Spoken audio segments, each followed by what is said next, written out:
کہ تو احمق ہے، میرا مقصد قرآن کے کتابی نسخے کو جلانا نہیں بلکہ اس کو مسلمانوں کے سینے سے جلانا ہے اور جلا کر اس دنیا سے مٹا دینا ہے۔ پیارے دوستو، اسی قرآن میں اللہ رب العالمین نے قرآن کی توہین کرنے والوں کو کڑی وعید سنائی ہے۔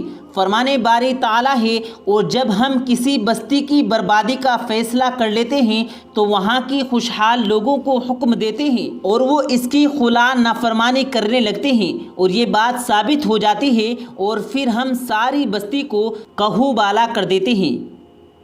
پیارے دوستو، قرآن کریم کی بے حرمتی کرنے والوں کے احوال اور ان کے لیے اللہ رب العالمین کی وعید آپ کے سامنے اس ویڈیو کی صورت میں پیش کی گئی۔ بے شک اس قرآن کو نازل کرنے والی ذات اللہ رب العزت کی ہے اور وہی اس کی بے حرمتی کرنے والے ظالموں کے لیے کافی ہے۔